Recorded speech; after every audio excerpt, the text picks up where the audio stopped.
Hi, I'm John Barker. You're watching for BassPlayersOnly.com.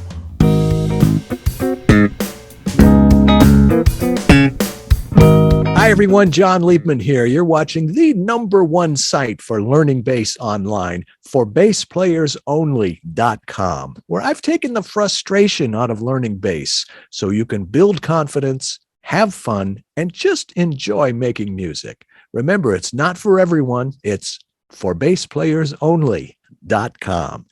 We have a special guest this week for our interview. We're doing something a little bit different. We do this once in a while. John Barker is a student at ForBassPlayersOnly.com. He's a member of the Bottom Line Club, and he also has my Power Grooving for Bass Players digital course. And he's got an interesting story that I thought was definitely worth telling and worth you hearing. So here he is, John Barker. Hello, John. Hello, John. How are you today? I'm doing pretty good. Wrapping up the school week and just getting ready to the end of the year. Okay, what grade are you in? I teach the 9th through 12th. I was making a joke, which apparently wasn't very funny. But the reason I wanted to have you on, I have really enjoyed watching your progress over the last couple of years as a bass player. And I want to give you a chance and give the folks a chance to hear your story. So how were you initially exposed to music growing up? How would you describe your musical upbringing, and what made you gravitate to the bass, the low end, with the bottom feeders? I think my musical upbringing was very seemed like sheltered. My dad in the family was the music lover of the family. My mother, she loved music. She loved a lot of country music, old Western and country, but we weren't really exposed to that. And my father passed away when I was very young. I was only 5 years old, and just one day I happened to go into a closet, and my mother had kept all his records that he collected over the years, and lo and behold, it had the Beatles, Simon and Garfunkel, James Brown, and even Theodore Bickel, who was an accordion player. And he played the accordion. I worked with Theodore Bickel and Fiddler on the Roof. I didn't. I taught him. I didn't know he played the accordion. Yeah, my dad loved all kinds of music, and I found out later he was just a music lover. And lo and behold, those albums and were all, not only were they great records, but they were great bass playing records. Everywhere from Simon and Garfunkel, you had what's her name? I'm blanking on her name. Carol Kay. Carol Kay, yes. And then Paul McCartney, and then I don't know exactly who did on the because he had the Cold Sweat album from James Brown, and I'm not sure who was playing bass on that one. Maybe Bernard Odom. He had all this stuff, and that's where I really exposed myself to the music. And not only that, my sister was growing up in the 80s, and she had a lot of 80s influence. I listened to a lot of Depeche Mode and stuff. She thought it would make me cooler, and so that's how you got to be so cool. Yeah, my sister. And then, I got into high school, and it wasn't really until high school that I actually picked up an instrument. I did a little before when I was like in 4th grade, but we didn't really have a music program at my school. We were a little country school. You're in California, right? Growing up? Yeah, in California, but it was near the border of California where I grew up, Central California. And I didn't really get into a real normalized or formal training until I got to high school, and I picked up the alto sax. And from there, I just felt there was something I was missing, and so I went to the tenor sax, and then I You're went heading to in the the right baritone direction. sax, Keep and going. so and it was right there, and I was like, wow, what? I love this baritone sax, and it wasn't until my senior year in high school that I got exposed to. Well, when I was a junior, jazz, jazz. Just my high school director was all about jazz, and we got exposed to great jazz, and I just listened to it, and it was so great. And then I got to listen to the Great Tower of Power, and I loved the baritone sax in there. And then Doc, I heard that bass, Doc yeah, Gupta. Oh, that's it. Dot Kupta, Yeah. and then I Rocco. heard the bass. Oh my gosh, I was just blown away. And it wasn't until I moved to Bakersfield, California, that I heard this local bass player, Raul Duarte, and I just fell in love with the bass at that time. I had heard it coming in through my ears and hearing that low end of the saxophone, and I just knew at that time that's when I wanted to become a bass player. So I mean, I had to play saxophone still for a couple of years, but um, it wasn't until I was about 25 years ago, maybe. No, more like 20 years ago. I picked up the bass and started playing it and started coming along, and just eventually, somewhere near the end of college, I um, switched over to the bass as my primary instrument, and that's when I got the upright. And they said, "Well, you got to learn how to play upright for your senior recital." So that's basically how I came into it, and then I started teaching. All right. I want to dig a little deeper into that, but I want to back you up first. When you were a child and you discovered these records, the Beatles, Simon and Garfunkel, James Brown, and whoever else was in that collection, you made a special point of mentioning Paul McCartney and the bass that you heard from James Brown. Did you notice it? Were you tuned into the bass during those early years, or did you just look back and realize, or guess maybe why you were appreciating that music so much?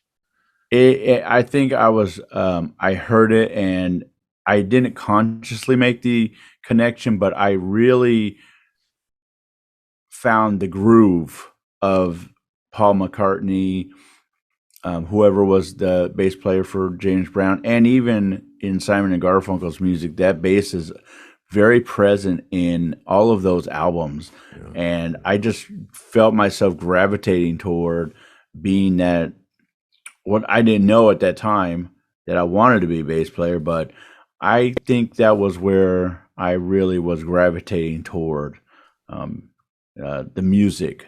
I don't really, when I hear music, I don't really listen for the lyrics first. I hear the bass and the bass guitar. You are First. one of us, my friend. Yeah.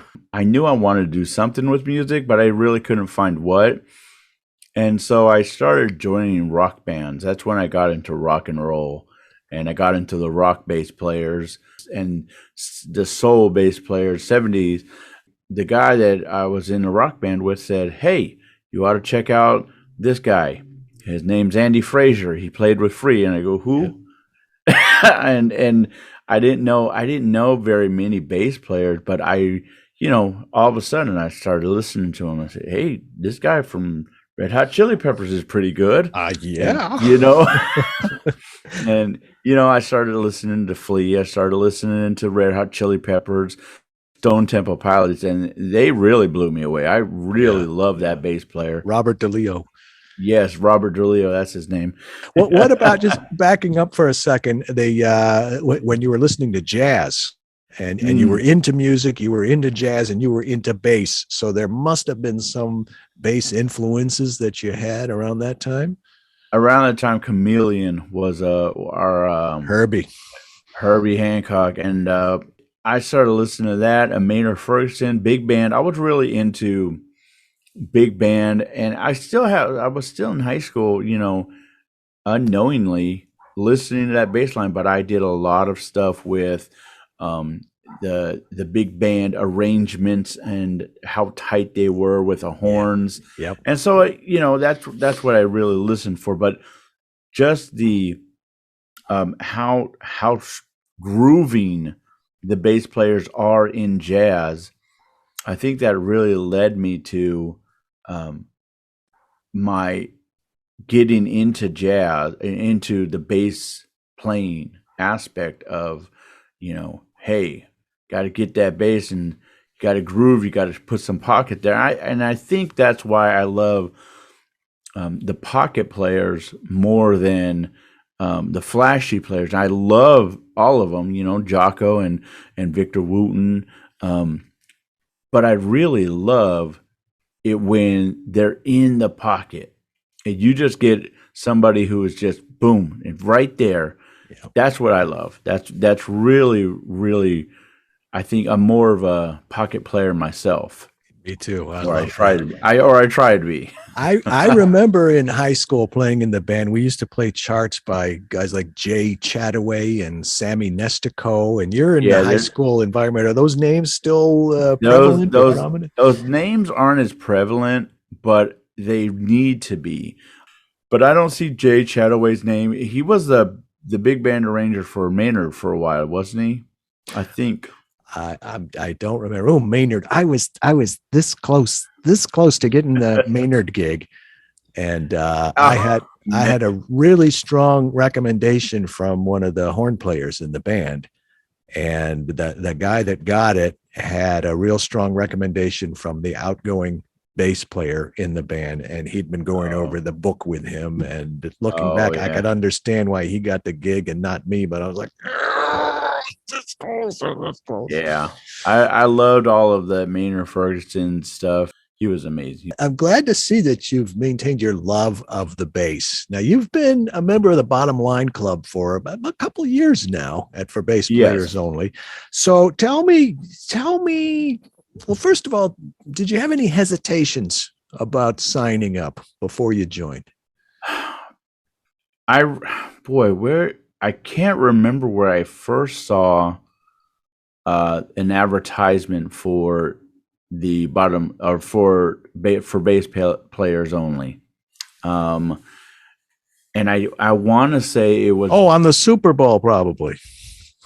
I'm just kidding. Well, anyways, I found your site, and I thought, well, let me take a look and see what's on this site.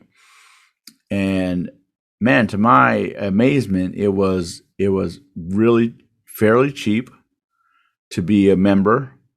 I think you've changed the name a couple times, or at least once, from what you started out originally. Well, it was just for bass players only, and then when I started adding the other stuff, and I got so tired of saying, the subscription program that you have at forbassplayers.only.com. So I needed a name for that. So that's how I came up with the Bottom Line Club. Bottom Line Club, Power Grooving, and I have some other stuff, but it's all under the umbrella of forbassplayers.only.com. And I think I was already a member before you changed that name. So I think it was during the pandemic when I said, I'm just going to start working on my bass chops, because I haven't really worked on my bass chops probably in about 16 years. I mean, I played a lot when I was in college. I was always on it. I was doing musicals. I was doing everything on the bass, but I didn't really get a chance to work on some technique and some reading issues and some other things that I had going on. And I thought, well, I'll check this out for a while. And lo and behold, man, the content that you put out and for the price, it was a no-brainer. I mean, it's worth it. It's totally worth it to me. And to be a better player. Yeah. Just improve my playings. Yeah, thank you for your kind words. What changes have you noticed in your playing since you joined the Bottom Line Club at forbassplayers.only.com? I have noticed that my technique is starting to get better. I've noticed some of my legato technique has gotten better.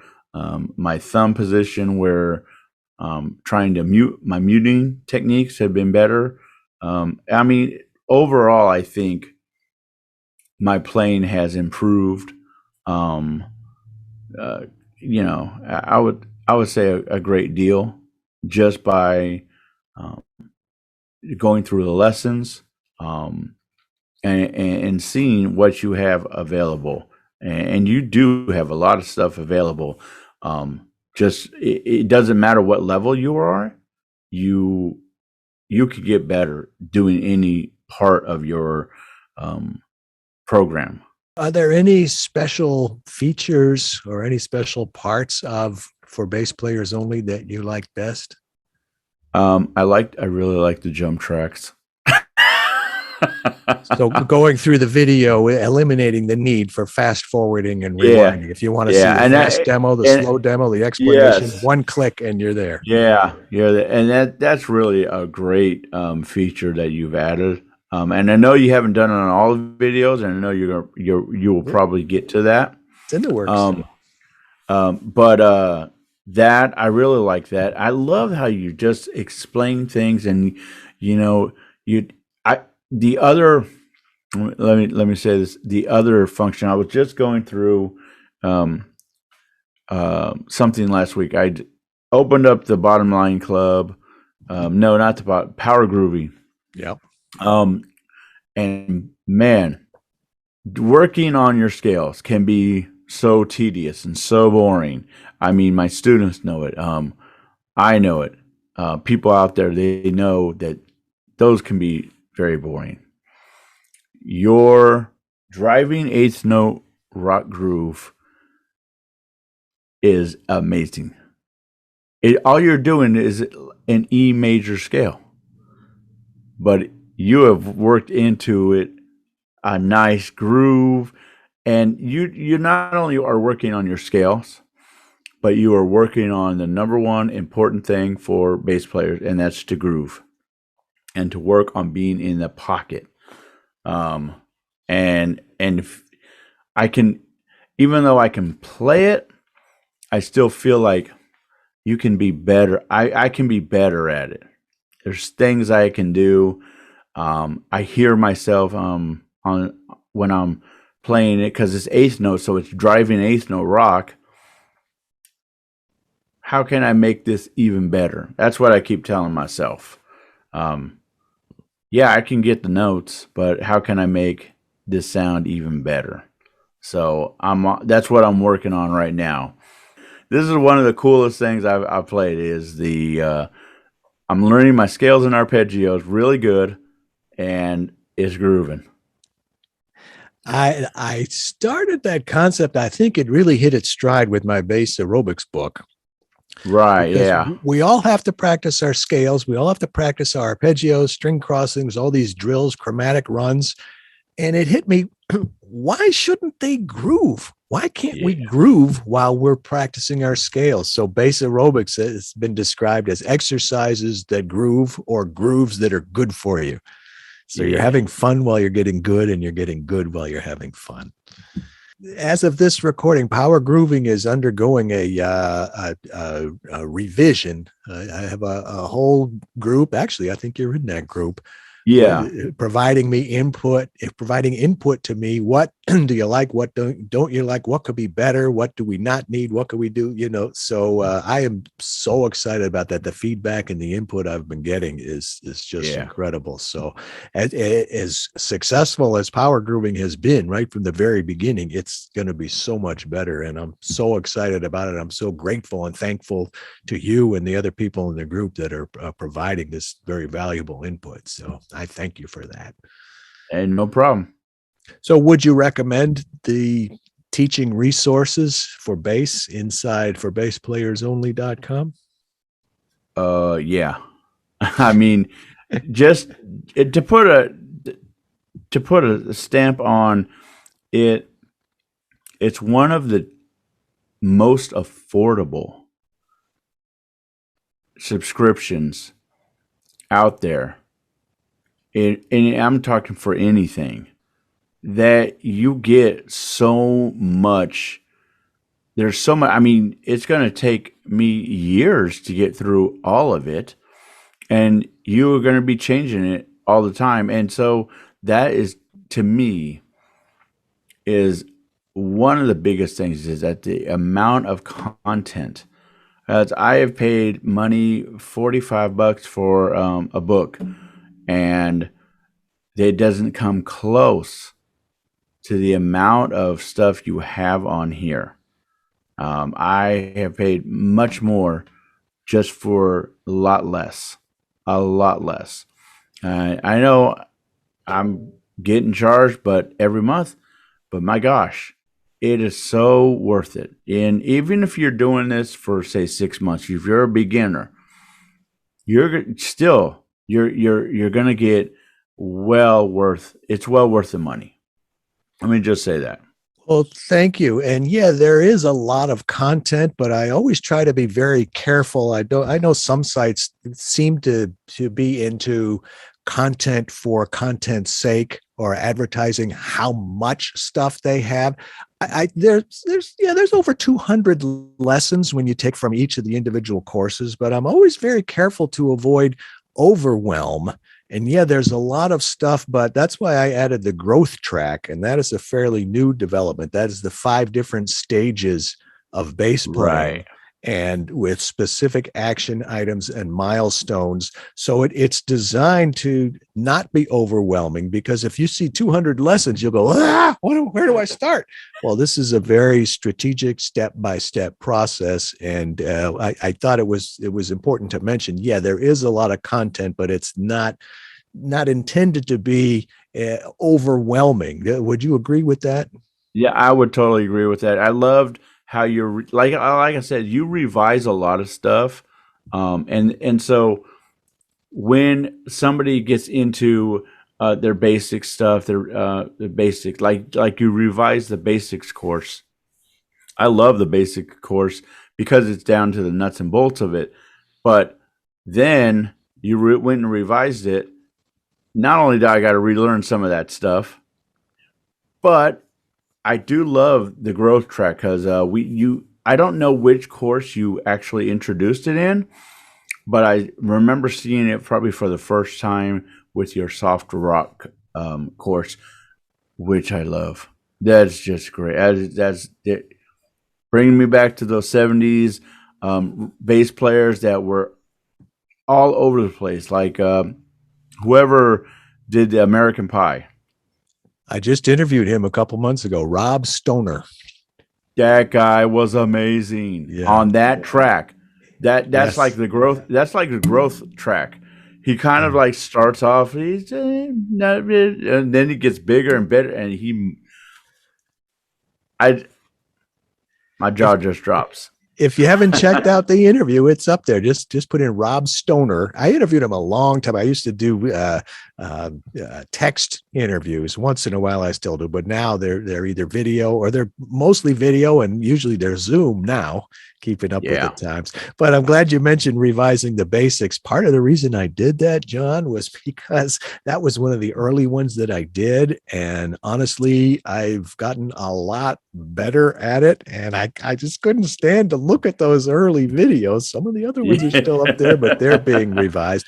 But the other thing I wanted to do was incorporate more of the groove grower framework, which is the theme and variations. It starts out very simple, then the next variation is a little more complicated, then the next one's a little more complicated. So by the time you get to the end, it's a lot more complicated than the first, but with the backing tracks, you can just work on whichever ones you want. That's what I love too, is that if you are only doing the first 12 bars of something, and you want to just keep doing that, you could do that through the entire song, and it will work. And that's what I do love about your backing tracks and everything. And then you take the all of it is just you and the bass or you and the drums. So or you have nobody, and you just have the chords and the drums, no bass. You got it all. The band with the bass and the band without the bass, so you can play along. And don't forget the variable speed controls on those. Yeah. Yes. And That's a new feature. yes, well, how about the tab free option? I mean, there's still tab that you can read, but I there's a tab haven't free seen option. any tab free yet. I'm sure it's in there, but It's in I there. I I'm not a tab person, Good for but you. the Not that only there's thing anything wrong with that, but there kind of no is. there isn't. But Yeah, there if kind of you're is. like me, if you're like me, where I grew up playing saxophone Yeah. and I didn't get into bass until later, so I already knew how to read. It wasn't until I started rock with my rock bands that I discovered tab, and I had to learn how to read tab, and it wasn't too hard, but I would do that for just quickly learning songs by listening to them for a while, and then when I had to quickly learn a tune for a rock band or something like that, I would go to tablature for it. I think it takes up a lot of room, but I do think that it has its place. Um, it's good to know, But and I for like. you folks watching tab, all the lessons have tab, and more of them are Mhm. now have the tab free option. But think of tablature as training wheels. You can start out, but you should try to wean yourself away from it. That's my feeling. That's I'm going to take a pretty strong stand there. If you're not sure about where to finger something or what was intended, then go ahead and look at the tab. But a lot of the students, a lot of the reason that I did away with that and had the tab free options because people were saying they don't like it, it gets in the way, they cover it up, they tape over it. So this is my attempt to offer the best of both worlds. Yeah, I just read the music. Good. I don't even bother with tab Good, when good I'm for you. playing. Is there anything else you'd like to add, John? This has been great so Well, far. you know, I one thing I will say as a bass player, and if you're thinking about getting into bass playing, um, just remember you always want to groove. You always want to set that groove, that pocket with you and the drummer. Um, the flashiness of the players that comes with time. There are times when I want to be flashy, but I know that my main role in playing bass is to be there and to always establish that groove, because more and more the drummer kind of can get away with being out there a little bit, but you as a bass player have to be there in the pocket. um, so I I love playing in the pocket, being in the groove, whether I'm playing jazz, whether it's a musical, whether a rock and roll, country. I just got through doing about 6 months in a country band, and you got to be in the pocket for those groups. You really got to be in the pocket.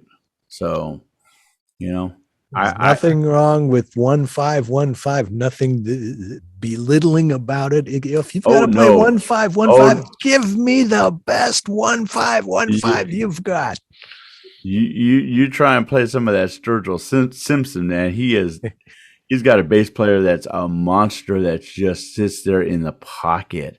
He's just so good. Well, you got to He'll get be. through more of power grooving, John, because you Oh mentioned yeah, rock, yeah, but I've well, got country, a bluegrass, and reggae, and definitely. When I saw this, fusion, yeah, when shuffle, I saw flap. this eighth driving eighth note groove, I was like, oh man, what have I been doing? I need to start looking through this module. That So that whole module is exercises that groove. yeah, So and yeah, one of it's them is great driving stuff. eighth, but there's a bunch more that you'd like. Yeah. What about the future, John? Where else would you like to go with your bass playing? I want to be able to. I know that I'm on there's not a lot of bass players here in Bakersfield. We're not quite the metropolitan that's down south of us, LA. Um, but I definitely want to be able to feel a lot more confident going into gigs, and they will call me um, big band gigs, country gigs, rock gigs. I just want to feel more confident in my playing and establishing my groove. So I figure my total goal is in 1 year that I'm going to be confident enough to do those kind of things that somebody can call me and, hey John, we need a jazz gig. We're going to do fake tunes, head tunes. Um, be here at this time, and I'll feel confident enough that I can break out my upright. I can break out electric. It doesn't matter. And then I want also, my reading skills to get up. And I think I've neglected that, a lot of that, over the last 15 years, or now 17 years. I'm 17 years teaching. I think I've neglected that a whole lot, and it wasn't fulfilling for me. And I do want to have that part of my life back. I mean, teaching is very fulfilling, but I want that part of me playing and actually practicing and showing my students, hey, even I still have to practice. See, I'm working at it. I'm working to get better. And hopefully you guys will too. And we'll all be making beautiful music together. Those are great goals, to want to feel more fulfilled and want to feel more confident. So let me ask you, how fulfilled and confident do you feel now compared to how you used to feel before you came to ForBassPlayersOnly.com? I'm feeling more confident in my bass playing than I ever have. I feel much more ready to take a gig on, but right now I'm going to take a break from my gigs and I'm going to practice my music, and we'll see what happens in 1 year. Well, being confident or being a great player is not like flipping a switch. It's not like, I'm not confident. I'm not confident. Oh, today's the day. I'm confident. I'm not a great player. I'm not a great player. Oh, today's the day. It's a gradual thing. So if you look at what you can do now that you couldn't do a week ago, a month ago, a year ago. So it's not like something magical is going to happen on day 365. Right. But I understand what you're saying. That's a goal, and it's good to have a goal that's quantifiable. A year from now, I hope to feel confident. But what is confident enough? I feel more confident than I was, and my confidence will continue to grow, and I'm going to make sure of it because I'm going to continue to practice. Does that all make sense? Yeah, totally. What would you be if you weren't a bass player, or if you weren't in music, if you weren't in teaching music in school, if you weren't a saxophone player, if you weren't a bass player, what would you be outside of music? Man.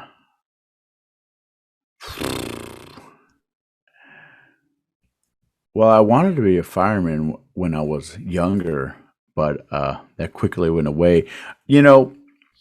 I feel that I always would be doing something with music, even from the time I was in high school, very young. I pretty much knew that this is what I wanted to do, something in that field. I know I had been drawn to music producing or engineering. I really like that. In fact, I plan on making a course in high school for that, or music repair. I love repairing band instruments. Just sitting, I do it during the summertime. I'll sit in my garage repairing, cleaning instruments, and I don't realize it, but 8 hours had gone by. Wow. So, I believe it would have been something in music, but, it would have been something like that, the repairing part of me is pretty strong. Well, I like to do that. That is a very handy skill to have. I wish I was better at it.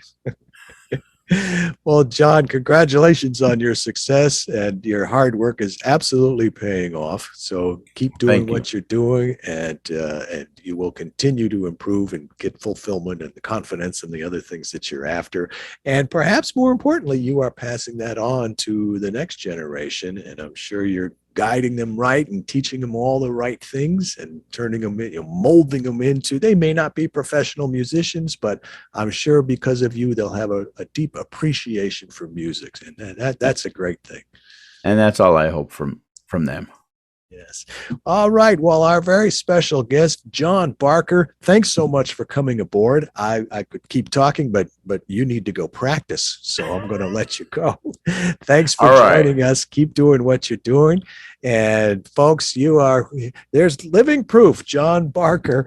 You're watching the #1 site for learning bass online, for basspleyersonly.com, where I think John would agree, I've taken the frustration out of learning bass so you can build confidence, have fun, and just enjoy making music. It's not for everyone. It's for basspleyersonly.com. Thanks again, John Barker. I'm John Liebman. I'll see you next week. Let's play bass.